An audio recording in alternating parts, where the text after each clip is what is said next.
Bom dia. Nasceu e cresceu em Luanda, é luso-angolano e é doutor e mestre em História de África. É também professor e investigador no Centro de Estudos sobre a África, a Ásia e a América Latina do Instituto Superior de Economia e Gestão e muito mais. Mas é ainda ensaísta e ficcionista com várias obras publicadas.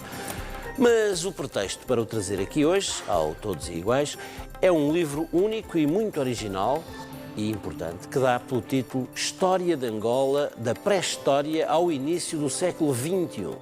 Chama-se Alberto Oliveira Pinto e está hoje aqui comigo. Bom dia, Alberto. Bom dia. Obrigado por ter vindo. O pretexto é este, digamos, calhamaço. É a primeira história de Angola, digamos, com esta abrangência até hoje. Após a independência, eu tenho que reconhecer que é a primeira. Houve histórias de Angola escritas no tempo colonial, até bastante bem estruturadas e fundamentadas, mas tinham uma perspectiva colonial de Angola. Quer dizer, Angola era, nomeadamente a história do Ralph Delgado, a história de Angola do Ralph Delgado, por exemplo, que é um padrão. A história de Angola era concebida como uma continuidade da história de Portugal, como uma continuidade da expansão portuguesa.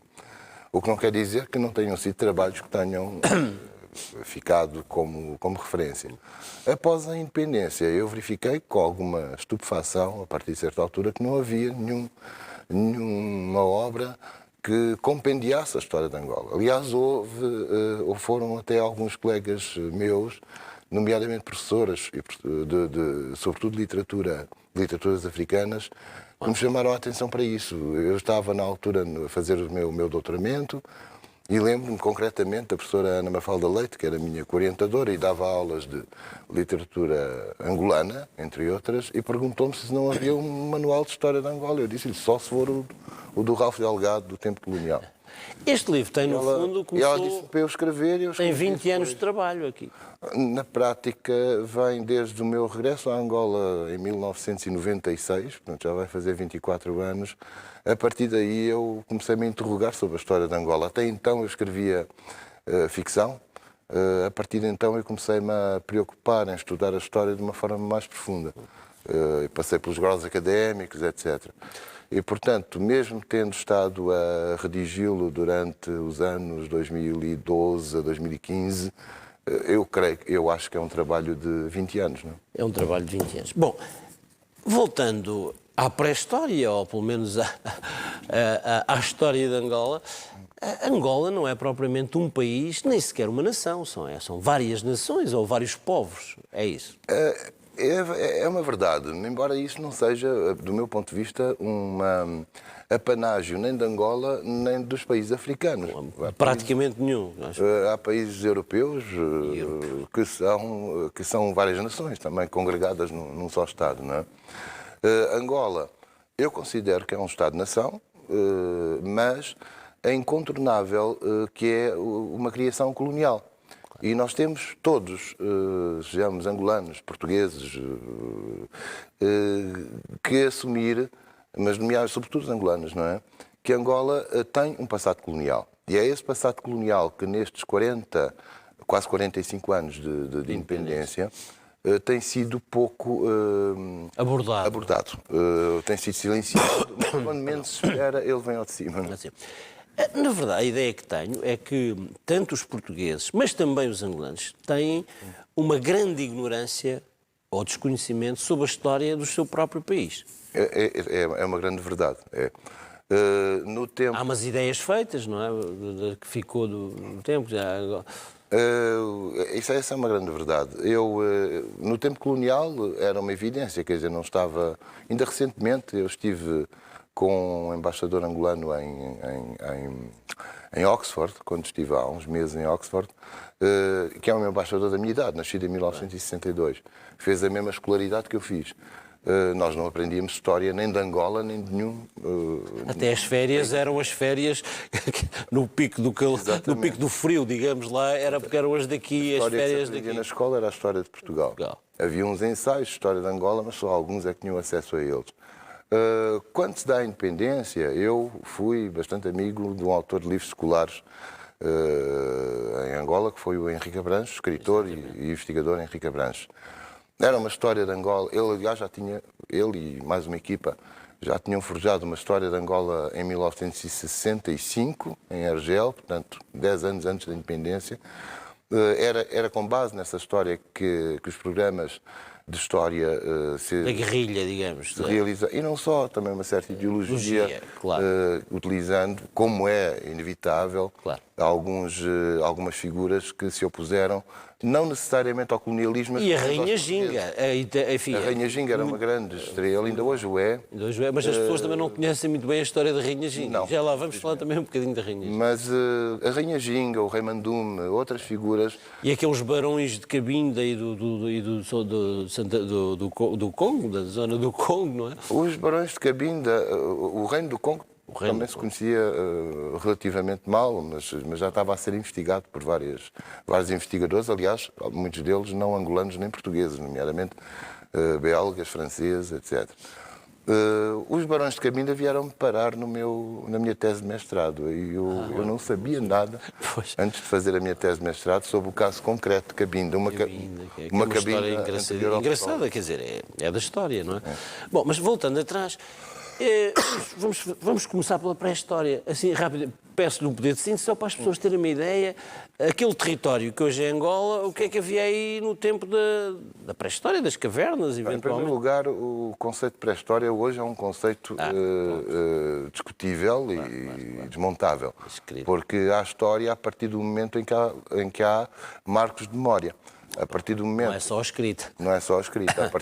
Quer a história oral, quer os marcos de memória mesmo, nomeadamente, eu dou muito o exemplo das árvores, da Mulemba à Xangola, ali mesmo perto de Luanda, que significa Mulemba, que o Ngola plantou, ou que o rei plantou. Exatamente. É um marco de memória. Claro. Ou monumentos megalíticos, por exemplo. A partir do momento, isto seja em África, seja em qualquer parte do mundo, a partir do momento em que há marcos de memória, há história. Portanto, o conceito de pré-história hoje está ultrapassado. Esse subtítulo que aí está, talvez venha a ser mudado em próximas edições. E é ambiciosíssimo, não é? Mas eu pretendia com ele mostrar que temos que ter em conta um período, eu diria, lítico, portanto, os períodos do Paleolítico, idade da pedra lascada, passando para a pedra polida e depois para a Idade do Ferro, para a chamada Idade do Ferro, que no caso da África não coincidem exatamente com os da Europa. Os da Europa. E há vestígios disso em Angola. Fala-se muito, eu já ouvi várias vezes, dizer que, na verdade, a África, muitas vezes a história da África não é tão... A história e outras memórias, chamemos assim, não são conhecidas porque a escrita ali é mais uma tradição oral. Em termos gerais, os povos bantos, e talvez tenha sido um handicap, passa a expressão, para a própria escrita da história. Dá muito. É verdade. De facto, a história dos povos banto, que são pelo menos em Angola conhecem-se pelo menos 9, não é? Exatamente. Pois, poucas. A história dos povos banto é uma história oral, portanto, eram sociedades orais antes da presença europeia. E a chegada da escrita às sociedades banto veio pela via da presença europeia. Os registros escritos sobre a história dos territórios angolanos, aí não vou dizer exatamente de Angola, mas dos territórios que viriam a ser angolanos, são feitos ou por europeus ou também por africanos, entretanto letrados, mas começam a datar do século XVI, século XV para XVI. Não é? Portanto, toda aquela...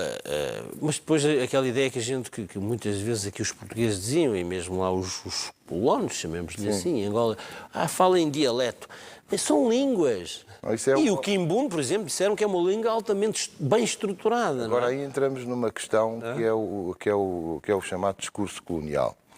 Exatamente. E que na sociedade em que vivemos, nomeadamente na sociedade, isto é um problema que, a meu ver, se coloca quer no ex-país colonizador, Portugal, quer no ex-país colonizado, Angola, que é as reminiscências do discurso colonial que nós pomos para trás, tentamos esconder, mas que vêm ao de cima. Tanto lá como cá. E o Fanon, aliás, a velha história da pele negra, máscaras brancas. Já lá vamos falar um bocadinho disso. A questão da redução das línguas não europeias a dialetos é um excelente exemplo da menorização do africano por parte do discurso colonial. Um dialeto é uma variante de uma língua. Dialeto e variante são sinónimos. Pois. Em Portugal, da Galiza até ao Algarve, nós temos muitos dialetos. O dialeto, ou seja, muitas variantes. O dialeto que é considerado o padrão é de Lisboa, que é da capital, mas não é melhor que os outros. Lisboa-Coimbra, o eixo Lisboa-Coimbra, enfim. Ora, em Angola há pelo menos 9 línguas banto. Exato. O quimbundo é uma língua banto, que tem várias variantes. O quimbundo de Luanda não é o quimbundo de Malange. Exatamente. Essas variantes é que serão dialetos, que é sinónimo. Não é? Mas eu hoje noto que há pessoas que... É como o alto e o baixo Alentejo. Qualquer alentejante de Beja sabe distinguir que aquele não é de Beja, que é de Évora. É um bocado isso. É exatamente a mesma coisa. Ou até podemos dar exemplos mais claros para quem nos está a ouvir. O português do Porto não é o mesmo português do Alentejo. Exatamente. E eu sou filho de um pai do norte de Portugal e de uma mãe do sul. E tenho esse exemplo da diferença dialectal em minha casa, desde que nasci.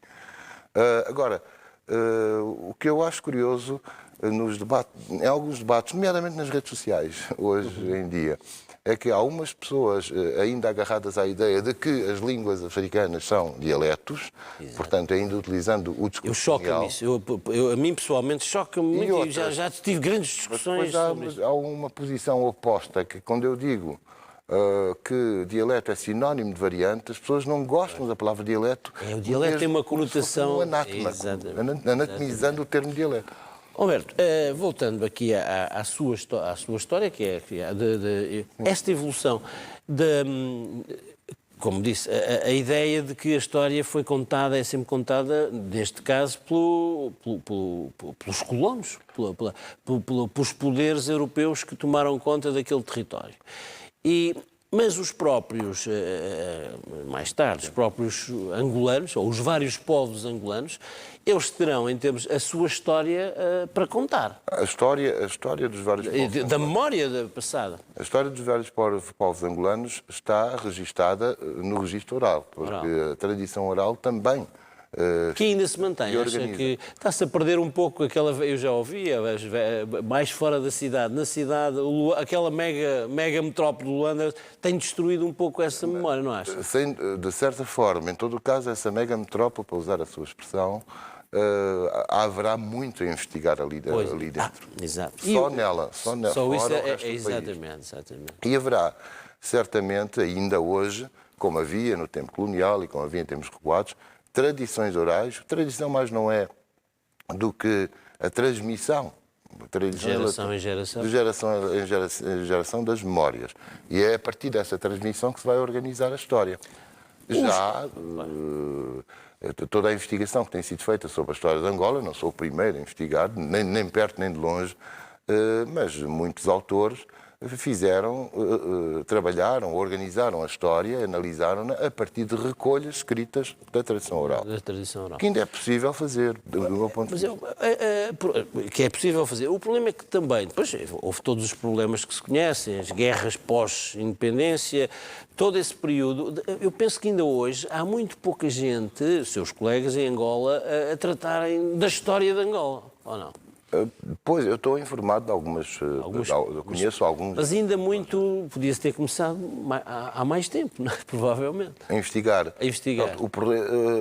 Os angolanos, estou a falar agora especificamente. O grande problema, a meu ver, está sempre no trabalho de campo, não é? Pois. Porque no trabalho de arquivo, existem os arquivos em Angola, existe o Arquivo Geral de Angola. Não se perderam muitos, provavelmente? Não. O Arquivo Geral de Angola de Luanda, pelo menos está lá. Manteve-se. Sim. E noutras cidades também dá para encontrar muitas... Porque falarmos de arquivos é uma coisa muito vasta, não é só o arquivo. O que é um arquivo? Pois, exato. E há um aspecto também que eu tenho preocupado, não tanto neste livro, mas em algumas passagens deste livro tenho preocupado, mas mais noutros trabalhos, é que a história não é só a história cartesiana, a história também é a história das representações. Exato. E, por exemplo, a história colonial, através do que resta da estatuária colonial, é só um exemplo. Claro. É um material que não... E a própria estatuária dos Kikongos, Dos Kikongos, dos que é uma Chokwe. coisa, e já trabalhavam o ferro e o bronze. Exatamente. E há ali coisas espantosas com 500, 600, 700 e mais anos. E isso muitas vezes era menosprezado, enfim, pelos brancos, entre aspas, pelos europeus. E todos os que se preocuparam com a história de Angola, no caso português, só depois do 25 de Abril, mas antes ela já estava a ser estudada por outras pessoas, ou vamos, eu posso me incluir entre essas pessoas, vamos procurar realmente compreender todas as mensagens que essas fontes nos deixam. Só queria concluir este ponto fazendo uma referência. Hoje há certos setores, felizmente não são muitos, mas há certos setores na sociedade angolana, nomeadamente na juventude. A juventude tem dois aspectos angolana. Por um lado, ela está sedenta de saber a história. Eu tenho tido uma adesão muito grande. Nas aulas dá lá. Não, elas aqui, mas nos jovens que me procuram. Vêm angolanos que vêm de lá. E há uma nova geração interessante, a mesmíssima geração que passou pelo ainda recente processo 15+2, por exemplo. Exato. E que são uma geração de angolanos que fizeram uma escolaridade em Angola, não saíram de Angola. E num tempo em que a escola tinha 2 horas por dia, não é? Mas que estão verdadeiramente interessados em saber, etc. Mas há também uma pequena faixa, que é natural que essas pessoas se coloquem essas questões, que vêm a perguntar porquê é que a história de Angola tem que ser feita por europeus, não pode ser feita, tem que ser feita necessariamente por angolanos. Eu, por acaso, sou angolano.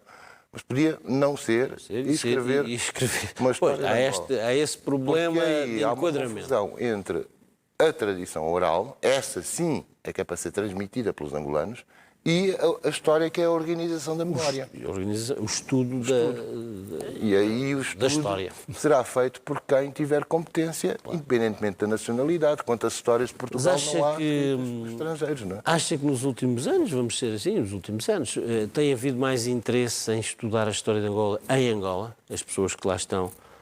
tem havido ou está... Olha, eu, às vezes que lá vou, noto que uma coisa é falar na sociedade, outra coisa é falar nas universidades. Universidades, da parte... Na sociedade angolana, o que eu noto, quanto mais, e vou lá, tenho ido anualmente nos últimos 3, 4 anos, eu noto que cada vez há mais interesse das pessoas pela história.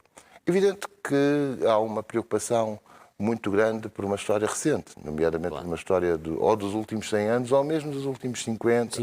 Ou do pós-independência Pós-independência. Mas as pessoas também ficam muito interessadas quando a gente vai falar de... Lá para trás.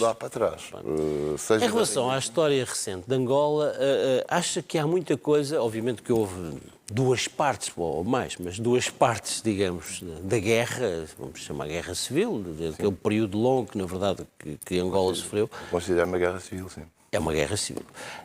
Há quem diga que não é, enfim, bom, isso é outra discussão. Mas acha que há 2 versões da história recente de Angola quando é contada vamos falar do lado da UNITA, por exemplo, ou do lado do governo e do MPLA? Há 2 versões da história. Eu acho que pode haver mais do que 2. Eu acho que sim, também.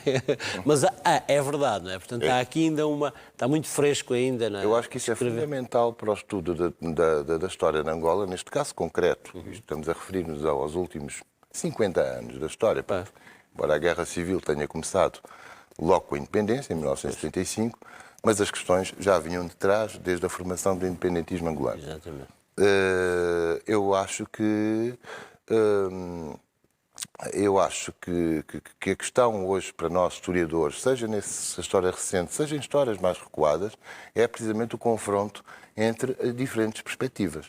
Claro. No caso, está a dar um exemplo de formações políticas, portanto, a versão de um partido político, a versão do outro. Mas também podemos ver a versão de pessoas... Os do Sul e os do Norte, os do interior, os Kikongos, dos Chokwe, enfim. Ou das diferenças sociais. É isso que eu lhe pergunto, desculpe, interrompeu. Sim, diga. Esta, que muitas vezes, se calhar, muitos angolanos ainda têm essa noção, não é? Sobretudo em Luanda, eu disse, eu sou luandense, mas então e a tua mãe ou os teus pais, com a guerra, como sabe, esse é lá da Lunda, tu já lá foste? Não, nunca mais lá fui. Ou seja, esses vários povos, acho que nem os portugueses sabem, aqui, a maior parte não saberá isso, mas este mosaico de povos, não direi de povos-nação, povos ou povo-nação, que os angolanos estão a perder um pouco essas raízes também da sua... Para já, porque a maior parte, já a língua materna, que é uma coisa única, é um país, é único no mundo, em que neste momento a língua do colonizador é a língua falada e de mais de 50%, a língua mãe de mais de 50% da população. É único, isto em Moçambique tem para aí 5 ou 6%, nem tanto. A porcentagem é bem superior a 50%. É superior. Embora eu saiba de casos que me espantaram há 2 anos, quando estive no Lubango, e estava lá uma antropóloga portuguesa a fazer uma investigação com algumas famílias na zona do Planalto da Huila, que não falavam português. Que não falavam português. Os mamuilas, daquela zona dos mamuilas. Enfim, ali há uma série de povos. Bem, aqueles povos, ali há uma série de povos. Dos quais os muilas são dos... E não falavam absolutamente. E estavam. Quer dizer, e que estavam, eram dali, não vinham da Namíbia, né? O comum das pessoas, inclusive dos angolanos. Claro. O comum dos angolanos não se apercebe porque é que eles existem. Não é? Pois, claro. Quanto à questão da afluência às cidades, nomeadamente a Luanda, não é? A capital, Sim, é certo que a guerra pós-independência acentuou muito essa afluência e, portanto, acentuou, evidentemente, uma perda dos valores tradicionais, e a adesão a valores urbanos, não é? Mas não é um fenómeno que tenha começado com a guerra, nem que tenha começado com a independência. Ele existia já no século XIX e atravessou o século XX. Portanto, quando... As cidades costeiras, Benguela, Luanda... Nessa altura era para as cidades costeiras. Após a guerra, concentrou-se tudo muito em Luanda. Em Luanda, demais. Mas a afluência de pessoas, antigos camponeses, que eram expropriados, nomeadamente a partir do último quartel do século XIX, ou antigos dependentes de sobas que do tempo... Ora, aqui entramos num outro tabu, ou pelo menos num outro silêncio, que é relegado para a universidade e que eu acho que devia chegar ao grande público. No grande público. Que é a questão da escravatura e do tráfico de escravos. Vamos a isso. Havia, entre os próprios angolanos, digamos, não é? É preciso ver isso. Com certeza. Quer dizer, houve elites angolanas interior. Fizeram fortuna por conta do... Nomeadamente no interior, nomeadamente sobas, como estava a dizer há pouco, que adquiriram um outro estatuto a partir do momento em que começam a lucrar no tráfico de escravos. Isso cessa no século XIX, com a abolição da escravatura. Isso é extremamente nocivo para esses sobados, chamemos-lhe assim. Sim. E os sobados deixam de ter capacidade de sustentar os seus dependentes e as pessoas que trabalham para eles. Eles foram-se aproximando das cidades. Aproximar das cidades e vão-se aproximar do colonizador. Claro. E é isso que dá origem ao MUSEC, ao fenómeno do MUSEC em Luanda. Portanto, não é um fenómeno tão recente quanto isso. Alberto, voltando ainda agora a uma questão mais, como eu direi, mais de sensações, de mentalidade, e eu vou sempre à frase do Fanon, não é? Da pele negra, máscaras brancas. E você escreveu aqui alguns que, aliás, a respeito da obra e de outras obras, que se lembra que dos anos 60, quando diziam os miúdos, diziam, olha, um preto ou um negro, sim, e ficava tudo assim. Mas, quer dizer, havia um racismo encapotado ou era mesmo às escâncaras? Eu escrevi isso num outro livro meu, que é A Criança Branca de Fanon. A Criança Branca de Fanon, exato. Depois esqueci-me de dizer isso, está aqui. Que publiquei a seguir à história de Angola, embora tenha sido umas notas que eu tenha tomado. E já vamos também à sua ficção. Bem, acontece que eu li o Fanon, curiosamente eu li o Fanon tardiamente. Eu li o Fanon, eu já tinha 38, no início do século, no ano 2000, quando eu tinha 38 anos. E eu estava a fazer a tese sobre Cabinda, orientado pelo professor Alfredo Margarido. E ele disse-me para eu ir ler o Memmi e o Fanon. O que eu achei curioso, em várias passagens destes autores, embora o Memmi era um tunisino, Fanon era um martinicano, mas que vivia viveu ou se distinguiu na Argélia, não é? Na Argélia, sim. Mas várias descrições que eles faziam, eu revi, curiosamente, a Luanda Da sua infância. Quando Fanon relata, ou dá um exemplo de uma mãe europeia com o filho, e que o filho diz, olha o negro, olha um preto.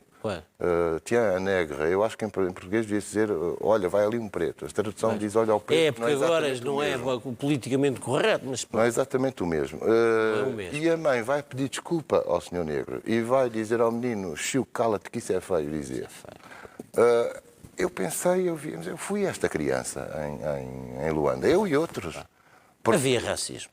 Olha, no caso de Luanda, nos anos 60, início de 70, quando eu era miúdo, havia racismo do meu ponto de vista nesse sentido. Por exemplo, ninguém ia impedir um negro de entrar num restaurante. Estou-me a lembrar de um caso... Fora o paternalismo, que depois às vezes ainda é pior. Ninguém impedia, por exemplo, os restaurantes da ilha de Luanda, que lá existiam, ninguém impedia um negro de entrar, mas entrava um ou dois.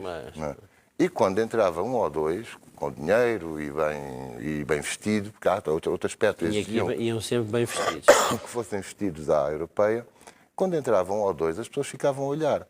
E as crianças faziam, as crianças brancas faziam aquilo que era essa criança do Rei Vanu, não é? Que era o menino do Rei Vanu. Apontavam e diziam, olha, está ali um preto. Está ali um preto. E os pais...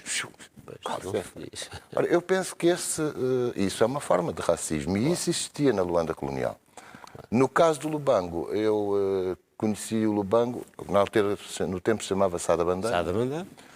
No caso do Lubango, eu assisti a alguns casos mesmo de... Mais fortes de racismo. De segregação.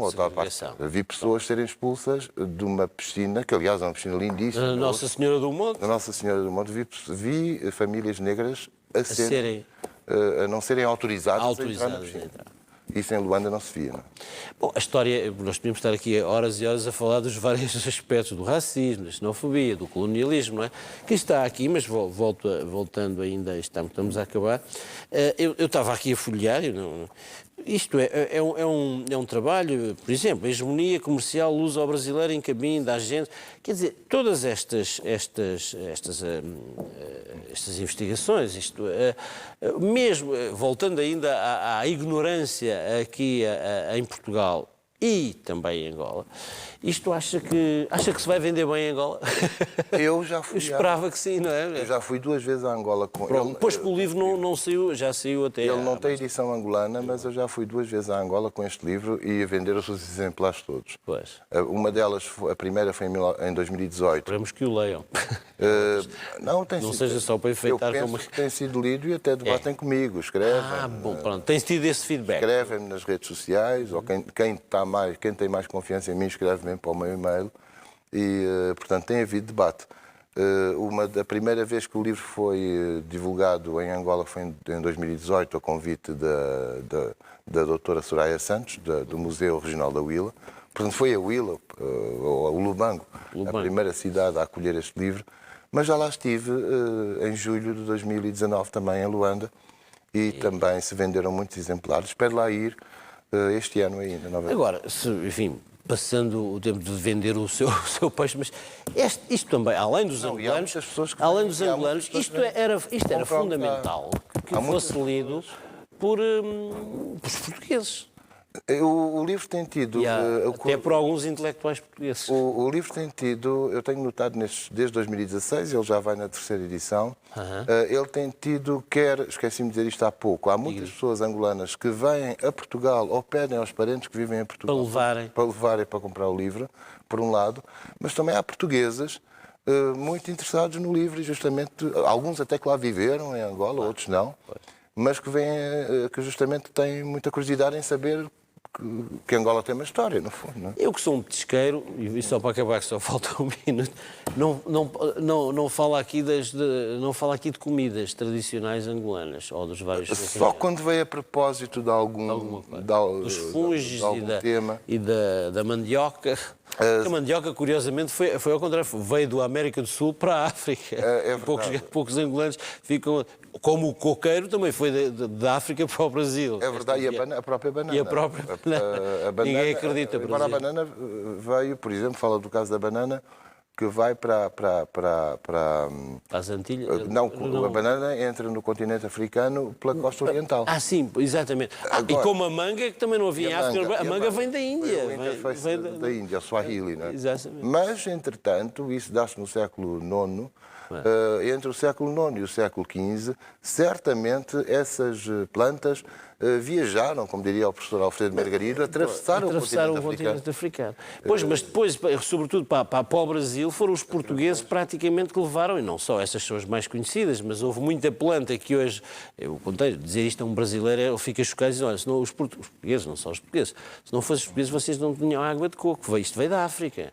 E os africanos, olha que o coqueiro veio da África. Em 1500 não havia um coqueiro, ou muito poucos no Brasil. Bom, isto agora estávamos aqui a divagar um pouco sobre a história de Angola e a história e a viagem das plantas, né? E as viagens das plantas. Um outro exemplo também muito curioso felizmente ainda existe, é um lugar de memória que ainda existe, que é a floresta da ilha de Luanda. Mas aquilo está cada vez mais pequeno. É uma floresta de casuarinas trazidas da Austrália por iniciativa de Norton de Matos. Exatamente, que é casuarinas que vieram da Austrália. Com Norton de Matos. Olha, essa parte da Austrália, depois são casuarinas. Portanto. Bem, professor, caro Alberto, muito obrigado por ter vindo. Muito obrigado. Esperemos que tanto os portugueses como os angolanos, e não só, tomem atenção a este livro, História de Angola, da pré-história ao início do século XXI. Foi mais um Todos Iguais, hoje com o historiador e investigador Alberto Oliveira Pinto, a pretexto deste livro, que, volto a repetir, se intitula História de Angola, da pré-história ao início do século XXI. Para a semana, mais ou menos esta hora, aqui estarei com mais uma figura, alguém que tenha algo que nos dizer, que nos ensinar, que partilhar connosco. Bom dia e até para a semana.